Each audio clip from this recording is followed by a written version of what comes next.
I had a request to tell the story of how I broke my collarbone at Tsukino-Con, which is actually probably still the worst injury that the has ever happened at the convention.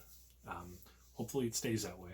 But this was in 2012, and it was on Sunday. I was Rorschach from Watchmen, so I had like a mask and like a coat and stuff. I'll put a picture up here or something if you don't know who it is.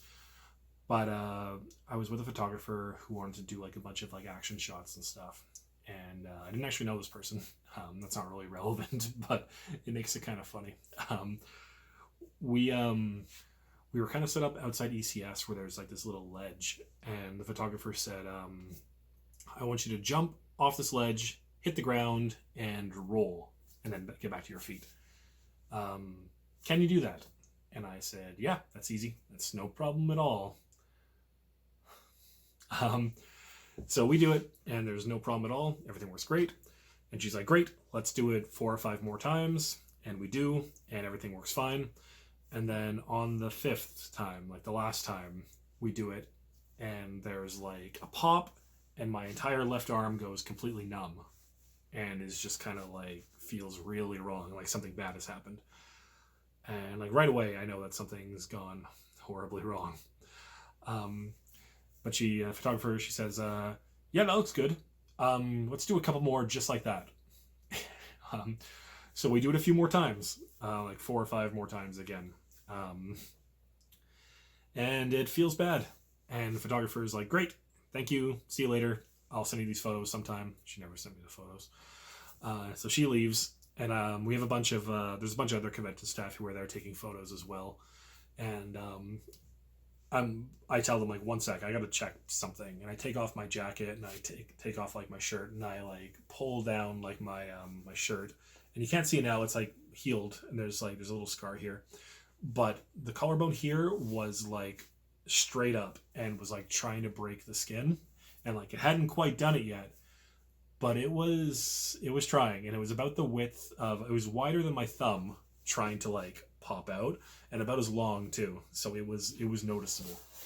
And all of our convention staff that were there, they had like first aid training and stuff, not that they needed it, but they looked at it and they're like, "Oh, that's broken, that's like you have to go to the hospital like right now."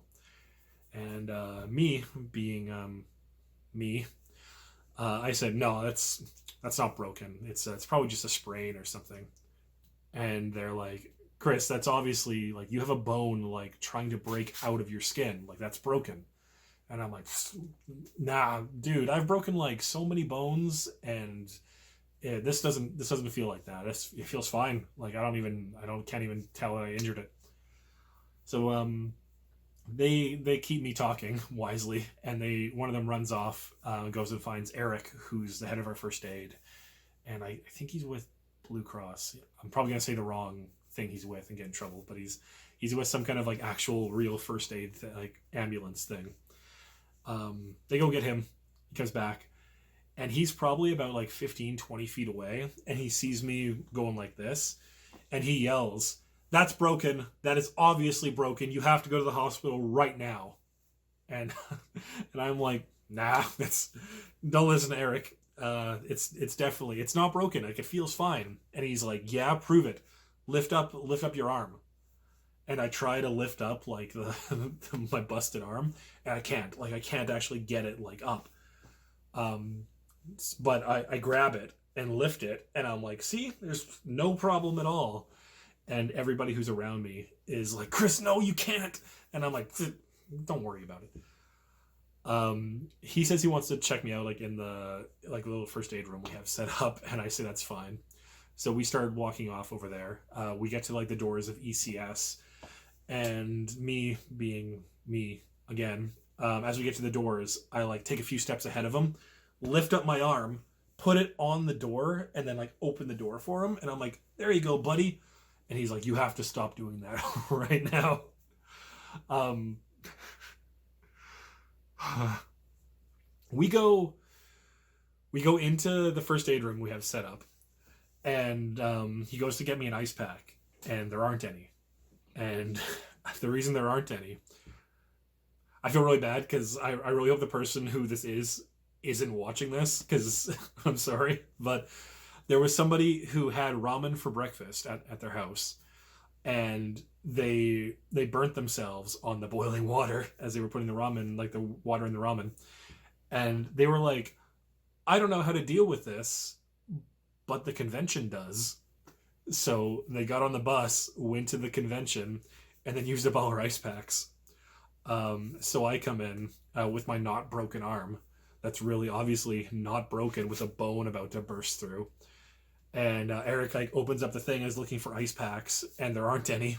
And he says like loudly like, "Where are all the ice packs? Why are they gone?"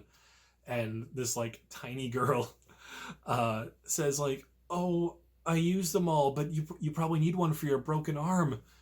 And I say, "Don't worry about it. It's not broken. It's fine." And she looks like horrified. Yeah. So he keeps trying to get me to go to the hospital. I keep saying no. He finally he says like, if you're not gonna go to the hospital because I can't make you, let me at least like put it in like a sling for you because like that's broken. And I'm like, it's not broken. He's like, right, it's not broken, but it's so not broken. It's gonna get worse if you keep like moving it around. So we have to sling it now to make sure it doesn't get any more not broken than it currently is. And I'm like, all right, okay. So he puts me in a sling. And like this is at like noon on Sunday, right? So there's like a lot of convention left, and I stay for the entire thing. So I make sure all my friends they're all gone. They all go home. We do tear down and stuff. We go out for like our big staff dinner afterwards, and it's like 3 a.m, and we're out like at dinner, and everybody's like I've been having people asking me like all day, like, do you want to ride to the hospital because you look awful, like you have like a bone breaking through, you're in a sling, and like I guess the color in my face has been gradually fading, and like it looks really bad. And we're at dinner, and I can barely stay awake because like one, it was like it's an early day. We're out till like 3 a.m at this point, and I think like adrenaline and shock have like worn off, so I'm like constantly like about to like pass out on the table. And then I'm like, guys, I think there's something wrong with me. I think we should go to the hospital. And they're like, everybody's like, well, we'll take you like right now, let's go. And we go.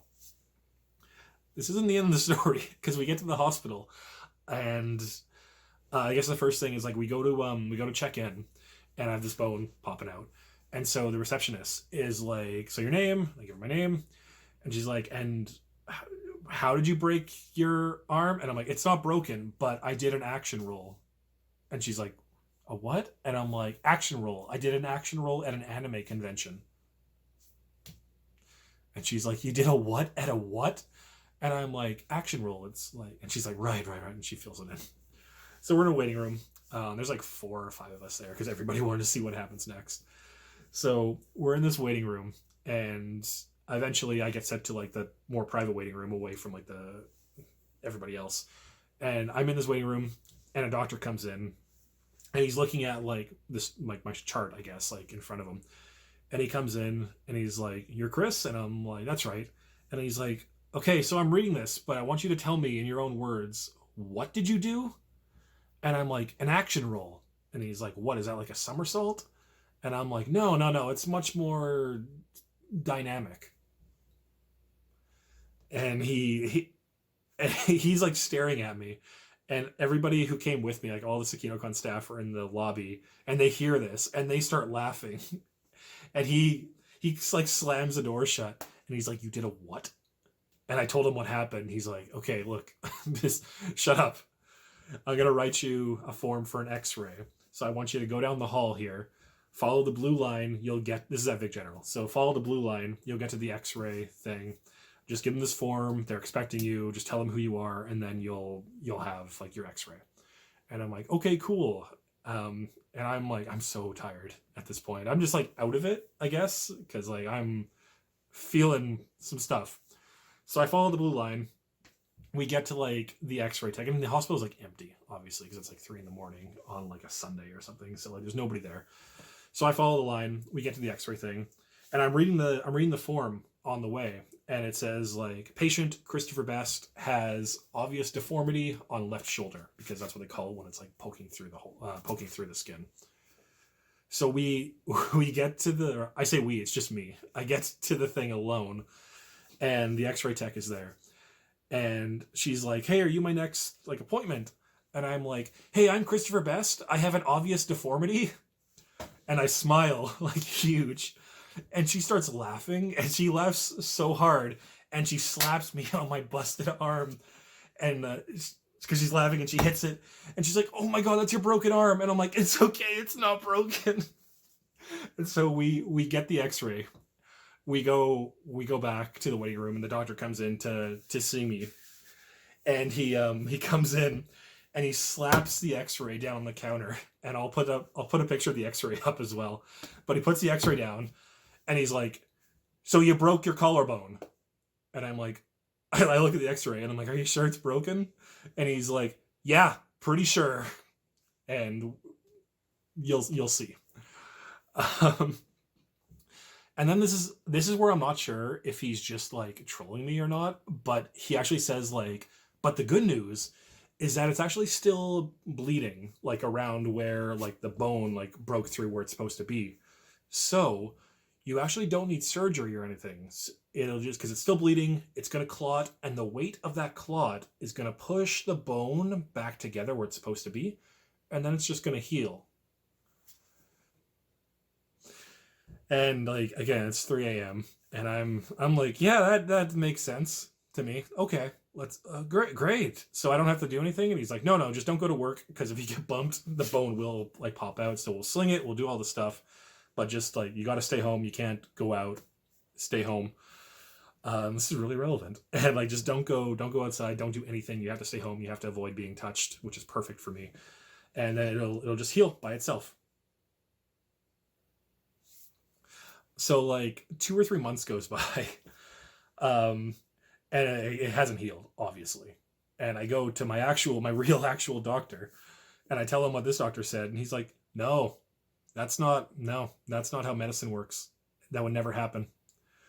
And he asked me again what I did, because he says like this kind of injury happens like with extreme sports and stuff. Like if you're going skiing, like downhill skiing, and you go off a path and you full speed slam into a tree, that's what would cause this to happen. That's not what happened. So he sets me up for like for surgery and stuff, which is what you need to fix your bones. So I go to like Vic General again, I think. And as I'm about to go, like they put me into like a little hospital gown and stuff with my butt hanging out, and they wheel me into like the surgery room, and they say, now it almost never happens, but before you actually get like put under, tell them who you are and why you're here, like what surgery you're here for, just in case. And I'm like, all right. And I'm feeling a lot less like funny than I was like the 2 months ago, because now I'm just like, wow, this has been a constant pain for months, because like every time I roll over when I'm asleep, every time I do anything, this feels like butt. So I get wheeled in, and they look at me, and I'm like, "Hi, I'm Christopher Best. You're here to operate on my left shoulder. Please only operate on this shoulder." This is my left. "It's got the bone poking through. It might be broken. We're not sure." So they put me under. They do the stuff. They do the surgery. I wake up. Everything's fine. I wake up. This still isn't the end. I wake up, and there's a nurse there. And if you haven't done surgery before, I don't know if this is probably totally normal, and I just didn't know. Your throat gets like super dry when you come out of like surgery, because you've been like unconscious for a while or whatever. So I didn't know this. So I wake up, and she's like, "Oh, hello. I got you like a popsicle, because like it's going to be good for your throat. So here." And she gives me this like popsicle. It's one of the ones that you break into 2 pieces. And so she gives it to me, and I break it in 2, and I like offer it to her. And she's like, oh my God.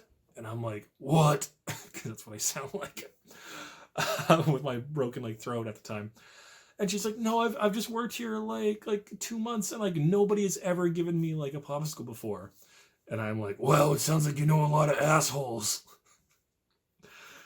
And she laughs, and then she says like, but there's a reason I'm here. Like, actually, um, you're really tall. And I'm like, yeah, you noticed that, huh? And she's like, yeah, but you're actually too tall for the IV. And in my head, I'm like, oh no, is this going to be another fake medical thing, or is this real? And I'm pretty sure this one's real. Because she said like, no, like it's really important. If you have to go to the bathroom, you have to get me and I have to go with you. And I'm like, I'm never going to do that. And she's like, no, you have to, because you're so tall that like, if you stand up, the IV is going to be like below like your heart. And so instead of the IV dripping down into you, you're going to drip down into it. So if you go to the bathroom, you have to get me. You can't just go by yourself. And I'm like, I'm gonna. And she's like, you can't. And I'm like, we'll see. So like 20 minutes later, there I go, like walking down the hallway. I got my IV as a cane. I'm like walking. I'm in my hospital gown. I got my butt hanging out because it is open in the back. And I walk by like her station, and she's like, no, you're too tall. And I'm like, I'll slouch as I'm like caning myself to the bathroom. So yeah, that's the worst injury we've ever had at Tsukino-Con. And it's also probably the worst handled injury ever at Tsukino-Con. If you're ever at the convention and first aid people tell you to do something, I recommend doing it. There's no benefit to doing what I did, and I mean it sucks. I don't know if like going to the hospital earlier would have changed anything, but like I still like this plate's in here. It's not going anywhere, and I'll put up a picture of what it looks like now. But like every time, like in the winter when it's cold, I feel it. Like I wake up in the morning and it's there. Because it feels so cold. It goes off in the in like airports and stuff. It didn't go off here in Vancouver, but it went off in Heathrow, which was weird. And I recently was actually able to do push-ups. When I was trying before, every time I do a push-up, I would have that same pop feeling, and my arm would go numb. So I stopped doing push-ups. But with quarantine going on, I started doing them every day, and I can do them now. So I guess I just needed more physio. So that's my story. I hope you laughed, because otherwise this is like 20 minutes of just an awful story. So I hope to see you again real soon. Take care. Bye.